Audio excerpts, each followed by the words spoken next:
Hey guys, welcome to Musky Road Rules Podcast and Patreon. Thanks guys for listening and tuning in every week. And I really want to thank the Patreon membership subscribers. You guys, I look forward to putting out good content for you every week on the podcast. It's actually more late October right now. Up here in western Minnesota. It's finally starting to get cold. No, it's not. It's November 1st. What the fuck? I'm a fucking idiot. I can't remember what day it is, but no, it's November 1st. And we actually had our first little skip of snow up in the Angle today. I wasn't there, but seen some pictures. But it's starting to get pretty chilly out here, which is a good thing. We need to get... water temps are starting to fall. We're looking at that 46, 47 degree range right now. Your deeper clear lakes are in that, I'd say probably 49 ish range, but fish are starting to go pretty decent on the suckers. If you guys are interested, the Stealth Tackle, stealthtackle.net. John Betty is selling the GT rigs. We've got a lot of those made up. And if you guys haven't tried them, it's just a neat little sucker rig that I, made years ago and been using for a long time. And now John's making them for me. And I used to make them for a few friends, and now anybody can get them. But they're a good rig, especially for the bigger suckers. So maybe check that out at stealthtackle.net. But enough about that. Got a new guy on the podcast here tonight, someone that I think you guys are going to want to meet, and we're going to have a nice little conversation here. I got Taylor Flannery from Musky Guaranteed Guide Service over in the Vilas, Oneida County area. He had to get in his truck and drive all over hell to find service so we can do this, and hopefully it'll turn out good for us. But, Taylor, how you doing, bud? I'm doing good. Put the kids to bed, got on the phone, ready to talk some muskies. It's always a good time. Yeah.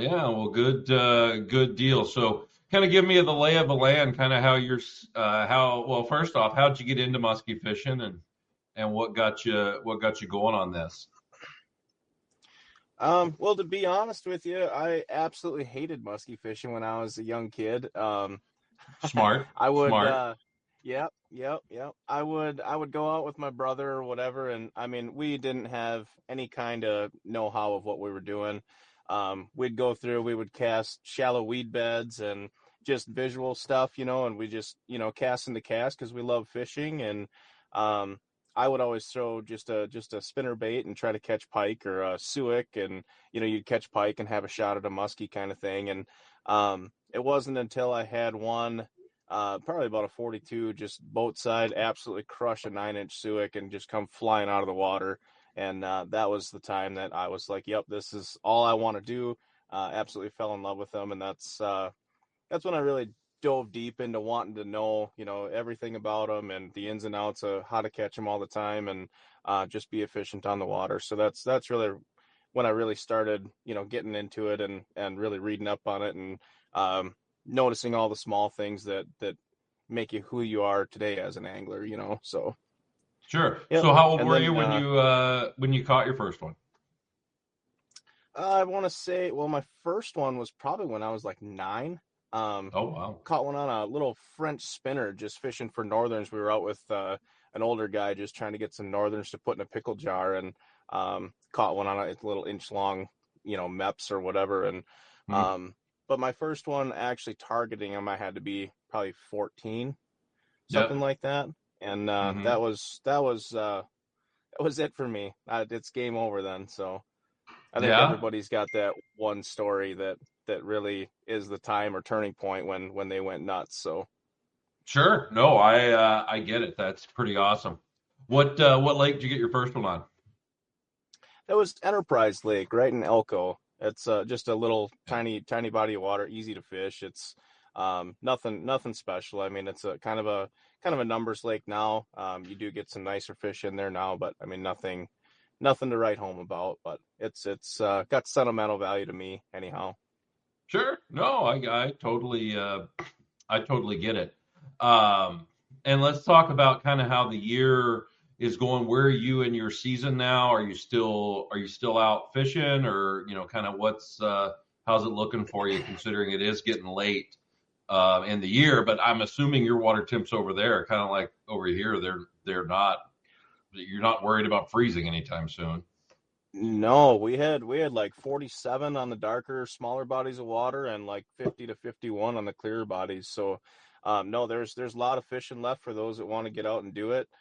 Fish were still biting. I mean, it was getting to be shorter windows, and definitely you could see that it was fall coming. But fish are fat. They're chowing. I actually am done with my guide season. I just finished up yesterday, 2 days ago. 2 days ago, I Hmm. had my last trip for the year. I actually got sideswiped driving down the road in like early September, so I got some repairs and stuff to do on the fiberglass, and that That's that was a always great fun. time. But What happened? yeah, I was just driving down right through on Highway 45. There's a construction zone there, and the car pulled out, headed the other direction, and pulled out into my lane. Hit the front fender of the truck all the way down the whole side of the truck and all the way down the whole side of the boat trailer. So, um, Ugh. yeah, I got a little bit of repairs to do for the off season here. It But probably looks like some of the shit I drive. As messed up as my stuff gets sometimes. Well, that sucks. I've trust me, I've had a lot of experience with crap on the highways and all wreckers putting my boat in the water, wreckers pulling my boat out of the water, all kinds of good stuff. So I know how that deal goes. So how was your year this year? Let's talk. We're getting kind of that into the year time frame. Kind of go through your year for me, like spring, summer, fall. I mean, personally, I thought this year for me was pretty damn tough. We had we had some good days. Don't get me wrong. You always have good days. I look at stuff as I look into stuff as consistency, and we had some really tough streaks this year. We had some really good ones, but we had some more tough ones than I like, and it wasn't as consistent as I was hoping for. So, how was it for you? honestly, this has been my best season that I have had so far.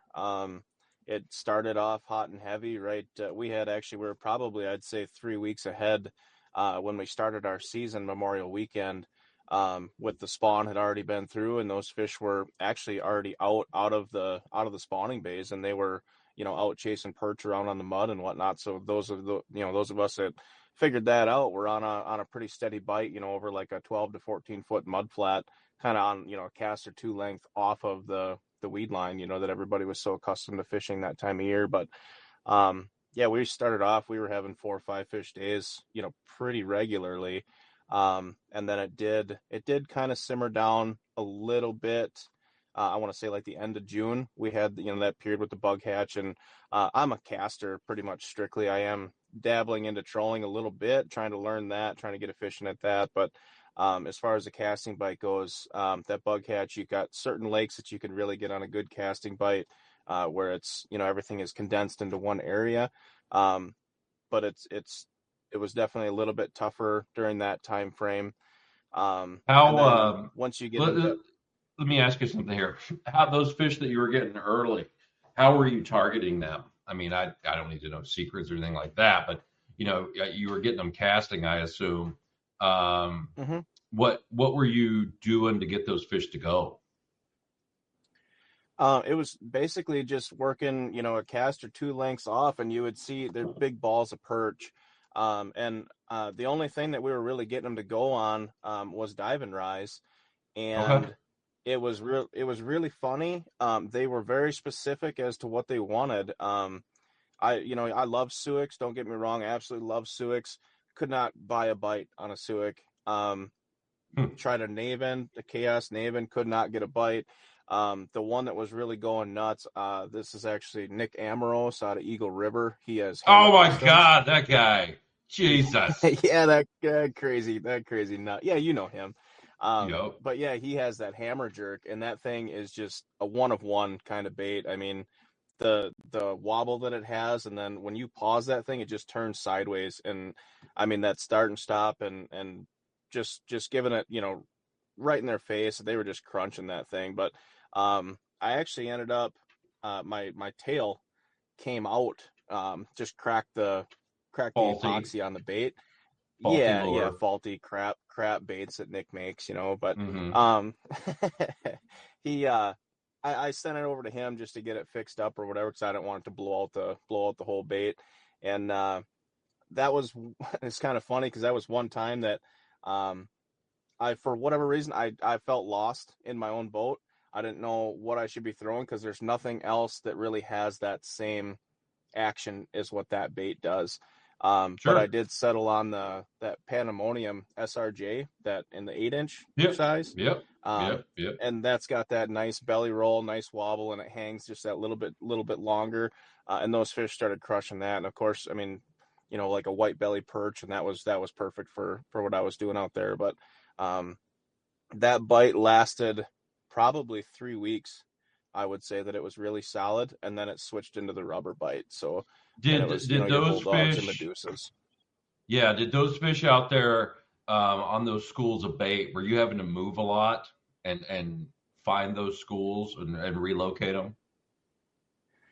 Not so much, because the areas I was fishing were kind of like neck down areas between where like weeds on both sides of a bay, Yep. where you would get that mud out in the middle of that bay, and it was kind of a neck down right there. So everything was really bunched up into, those particular spots. So throughout the lakes and stuff, we were kind of, hopping around spot to spot. But once you found a concentration, that's where majority of the fish that were actually actively feeding were hanging out. Sure. Sure. No, I totally get that. That's cool. That's a neat bite. Sounds like a cool thing. Fish seem to be now those baits like Nick's bait and the SRJ. Um, what kind of depths do you think you were getting with those? I'd tell you probably 3 foot down fishing, Okay. 10, anything from 10 to 13, 14 foot. So, and most of those fish are somewhat suspended or just off the bottom anyway. So, I mean, you're only a kick of the tail away, even though you're 3 foot down in the water column. Sure. No, no, no. I totally get that, and both those baits do offer side to side wiggle or shake Mm-hmm. to them as well. So there's more water displacement and all that good jazz. So no, that's cool, man. That's a neat bite. I like the thought of that. And then go on. You were going to say something, and I interrupt you, which I will do probably more. Is somebody looking at you? Or are you in a Yeah, I'm parking getting lot, waved right? at. Yeah. You're in a parking lot right now. They're looking for, you know, hookers or something. Yeah. Yep. Um, Yep. A lot of that's lizards around here. yeah. They're horrible up there in the North Woods. Um, so how'd the rest? Let's continue on into the summer. Yeah, it kicked into pretty much straight rubber after that. I mean, it was like, it's very funny how that just happens, where there's just a switch in what the fish want to what they didn't want. And yeah, it went from dive and rise to just a wall where they would not touch it, and then jumped right over into rubber, and that was on fire, from like that, I'd say, third week of June, um, through, I mean, really through July and August. That was phenomenal. I'm a big rubber fan. That's what I throw majority of the time. I mean, Hmm. you can't really beat it. But um, yeah, that was a good bite. And it's, once you hit like that July 4th is actually one of my biggest like weeks or whatever for like a big fish around this area. I'm not sure if that goes hand in hand with what you see or not, but usually my biggest fish of the season, not weight wise, but length wise, usually comes during that time frame. I'm not Hmm. sure if those big fish are recuperated and they're just now starting to suck back to the weed lines or whatnot, but that seems to be a really good time frame for a nice bite. And then everything's stabilized, that time of year from, you know, July 4th all the way through until like that second week of September. That's pretty much all fishing the same kind of stuff. cast length off the structure, kind of your classic musky stuff. So But then, when you're doing that, the soft plastic, the rubber stuff, is a lot of your, and I'm sure this all changes, but I know I get questions from guys a lot about, fishing rubber and how do you do this, how do you do that, and the the one thing is are you making contact with the structure a lot of times with the rubber? Like, are you trying to hit the weeds or stay just above the weeds? And are you working baits? When you're working a bait, are you working it to the side or you do more up pulls? What's kind of a standard deal for you? yeah, that's if I am fishing in weeds, generally I'm gonna take a Medusa first of all. That's just, I mean, it actually runs a little bit better. I feel through weeds, you got a little bit, less hang or more hang time. You can really Mm-hmm. rip that round head through those weeds and rip them apart. So, get down into the weeds when you rip. I mean, you're slack line ripping to get that bait to kind of shoot, side to side and dart. And then obviously giving it a little bit of time for that head to fall, which putting like a half ounce weight on even a mid Medusa really helps with that, as far as getting it to hop side to side and with that head drop. But when you can see the weeds ripping up, in your path, you're doing it right through weed beds. But generally fishing like rock bars, which Pelican Lake is my home water. That's actually got a lot of main lake rock structure in it, which I absolutely love. I would prefer rock over weeds, which I think I'm different in that aspect than most people in our area because they're used to fishing a lot of weeds. But I don't generally like to tick on the rocks, but I do walk that bait down the contour as I'm coming back Mm-hmm. to the boat, if that makes sense. You see your side No, images yeah, 80 feet or whatever to the left, and work that bait accordingly to kind of keep it in that strike zone for longer. But generally, it is that slack line rip. That time of year, it is a faster pace, very short, quick, snappy pops to get that bait to work side to side. And then I have noticed too that when you come into the boat, you're better off to let that bait drop a little bit and then quick, like 3 up rips right to the boat versus getting that fish boat side on rubber. Generally, you will, get more strikes that way than actually figure eighting a fish on rubber. do you find yourself adding more weight to baits in the summertime so you can work them faster? Yeah, a little bit. That's definitely a thing. Mm-hmm. I will say, like I did. I don't know if you've seen the swim fins from Bam Bam Bait Company out of Pennsylvania. Yeah. Those were absolutely on fire this year, but those actually come weighted extra heavy in the head right from the get go. So those are Mm-hmm. actually really nice baits for that time of year, and they just crushed fish for me. So that was a really good one. But I did actually add like an ounce weight, like a Chaos Deep Threat, on that Mm-hmm. front hook hanger and get it down a little bit too. But didn't change the action whatsoever, that lure. Sure. No, I like adding weight to lures, especially, well, all kinds of lures, but rubber to get it to work faster, you have to add a little extra weight. And now we're in the age of, all, innovations, chaos, um, Bam Bam. They make their own weight systems and stuff, and it's nice because they're pretty universal. You can put them on a lot of different things, and by using just a knife or something, and sometimes you got to hollow out the hole a little bit and shave it down a little bit to make it work on stuff. But once you get it on there, it really is an interesting thing to play with the weight stuff on some of these lures. Um, yeah, I always like that. But so, how was the fall? You're in September. Did you get the traditional shallow push of fish like inside weed line stuff, or how was your fall? Yeah, it was actually really good. I would say like the first week of September this year and last year kind of coincided right exactly the same really. We had a cool down early September and the Mm-hmm. bite was great. You had fish were really pushing shallow, doing what they were supposed to do that time of year.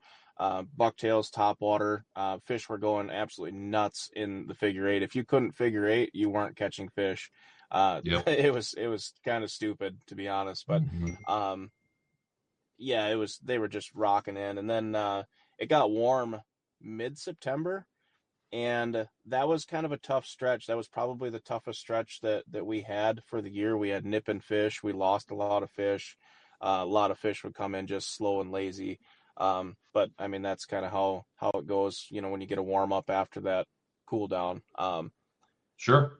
But I will say that that was very hit or miss, and it was moon dependent and weather dependent on when those fish were going, and when it was on, it was really on. Um, that was kind of the theme for all of September was, it was either good or it was not. Um, Mm-hmm. but that warm up definitely kept a lot of fish out on the mud, a cast or two, out, just hanging out, and bait fish were still out there doing their thing. And obviously when you have that scenario, you don't have anything congregated. It's a little bit tougher bite than what you'd like to have in that September time frame, but fish kind of all over the place. Yeah. No, scattered fish suck. Um, they're hard to deal with. So bucktail wise, what kind of blades in particular were you getting fish on? Singles, doubles, staggers? What was the deal? Yeah, the staggers, the 7/8 Hunzy tails, those bangers are just phenomenal.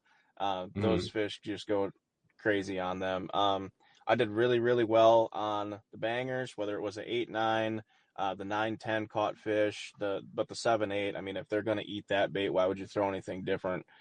Just it's easy as hell to reel in, easy to figure eight, easy to work. Fish get it good. That bait is by far my favorite bucktail. And then actually the M9 Mayhem just came out with, did really, really well as far as a single blade. That thing has a lot of thump to it.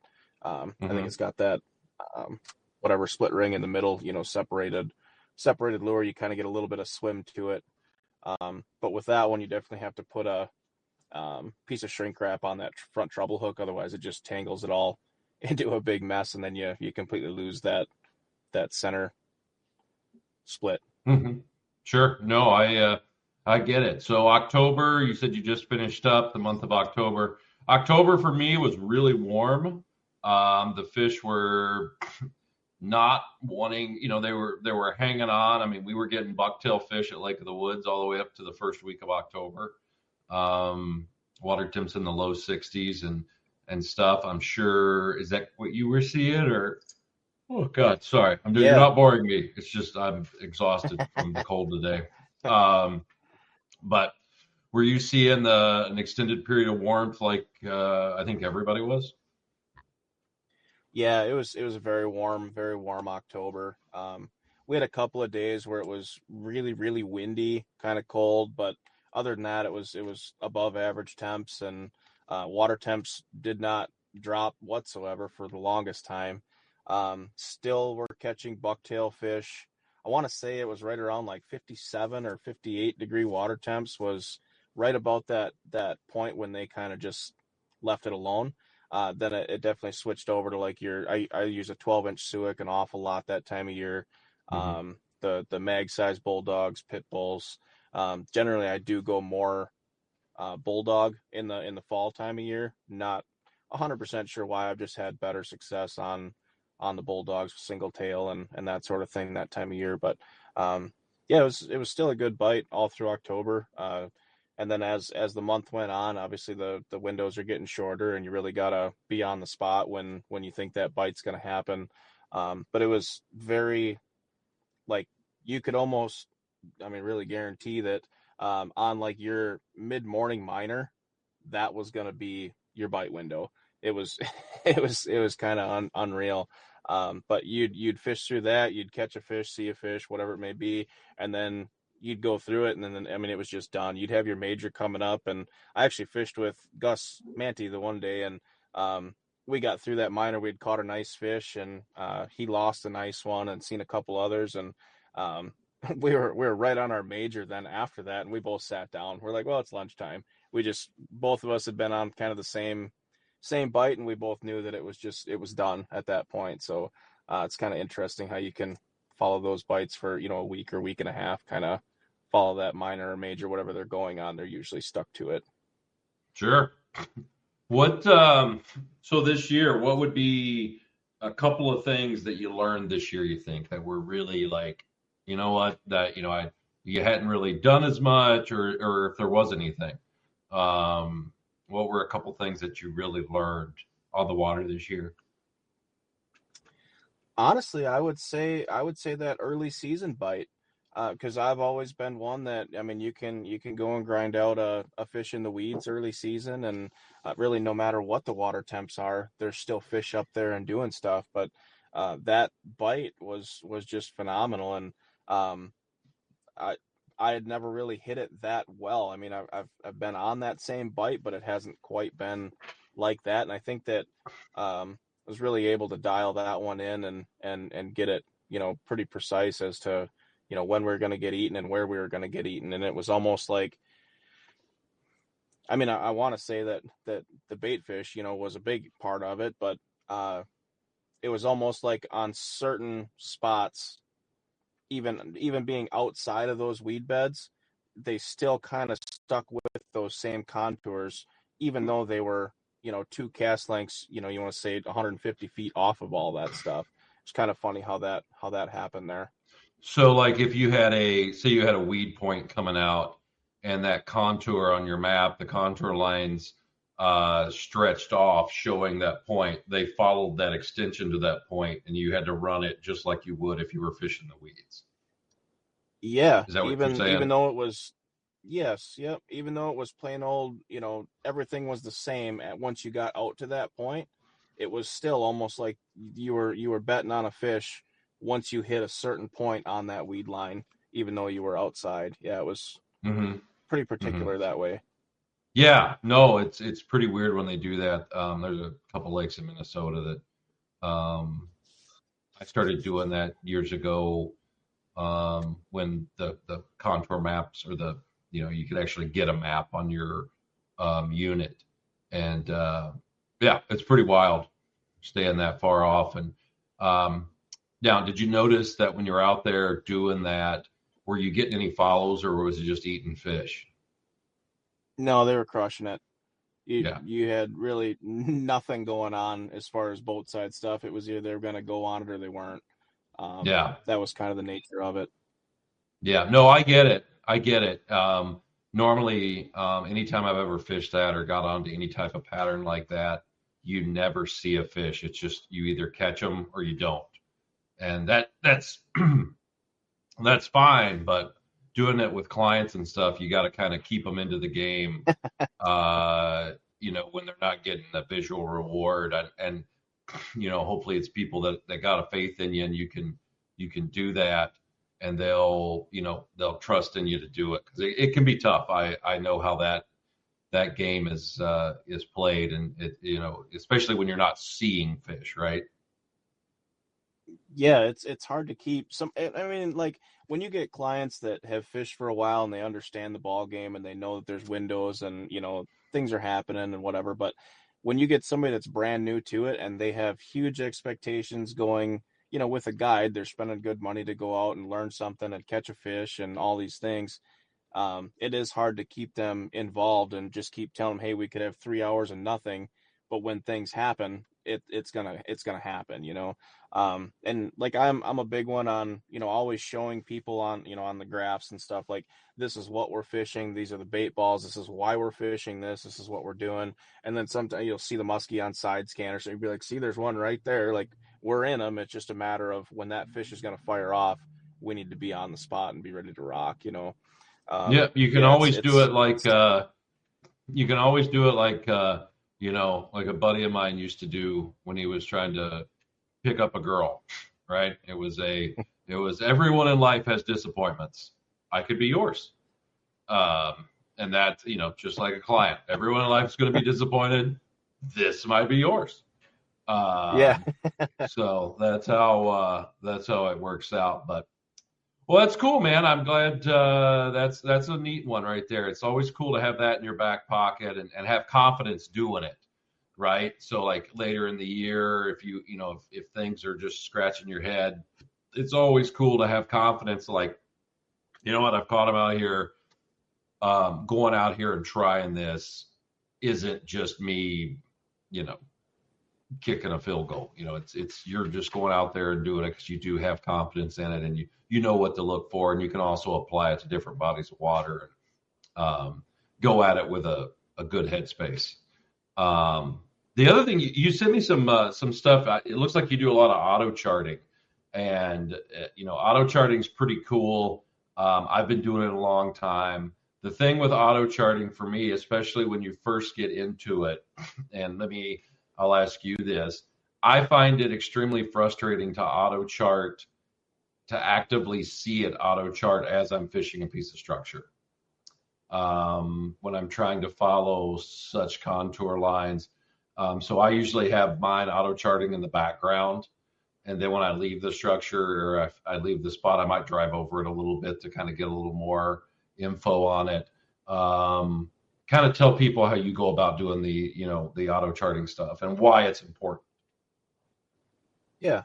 I actually go through any new lakes or whatever that I would like to fish. I go through and I auto chart it before I ever cast a rod.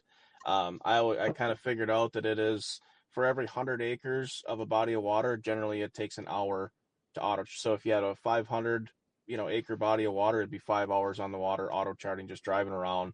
And you usually will be able to get a very, very good mapping of a lot of the structure that you want to fish.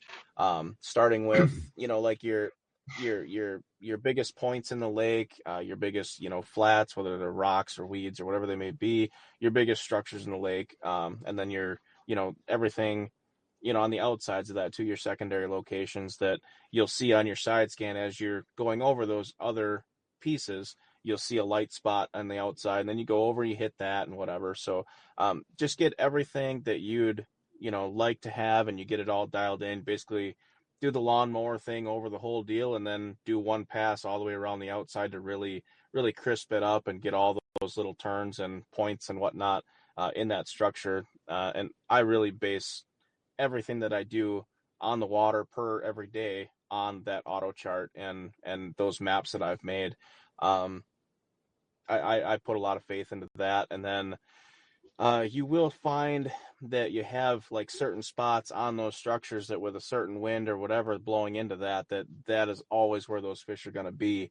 And slowing your boat down and stuff on those little areas is really key in catching fish. And being able to change angles on that same spot, kind of stay stationary and just get 3-4 different casts on that specific area.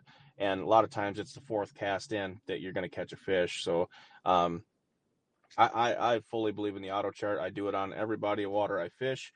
Even let's say Pelican is actually a HD map, which is high definition. It's supposed to be, crisp to the T, every 1 foot contour. It's supposed to have every little in turn, out turn, whatever it may be. I've got probably 45 hours of auto charting on Pelican just because I feel like it's that important to have those little things mapped out, even though they're supposed to be already on the map, but they're not. Yeah. So right here, I got up a map, an image of a hump, whether it's rock or weeds. Here, this is what you would see on a 1 foot contour map, just like what you were talking about. And then now I'll put up the picture of what you have actually auto charted, and I think you'll be able to see, just how different the spot actually looks from the original to what you've auto charted. Here you've got like, it kind of looks like a camel's head coming out there and a body and stuff. So, but when you actually auto charted it, you can see, you've got a lot of inside turns up on top of that thing. Mm-hmm. So it is, doing that. I mean, you can see, like, especially up here in this 11-foot area on the top of it, you got a big inside turn right there. A couple little guys here on the side, a big main distinct point on the other end. It is pretty amazing what it will actually show. And I think this one here, and you can talk about this one, this guy. Go ahead and kind of explain that. Yeah, so what this one is it's a map that's not a HD map. It's just kind of gives you a rough estimate of where things are. If you were to lay this map over top of the auto chart once it's done, it doesn't even look like the same map. Yeah, exactly. It shows a point to the east side. It shows a nice weed hump over to the west side that are not even on the map that you're given, and then the big hump in the middle is not even close to the same shape. So if you were just going by that map specifically, you would be way off. Yeah, that that doesn't match up whatsoever. So No, and doing it that auto and charting. the other thing auto charting helps with is just you know keeping not hitting shit. I mean, there's a lot. Some of these lakes, especially if it doesn't have a detailed map. Oh boy, you can hit some stuff. Yeah, well, you can see where that little white spot is. That's where you hit stuff. Yeah, yeah. Oh, I've got some And of that's those.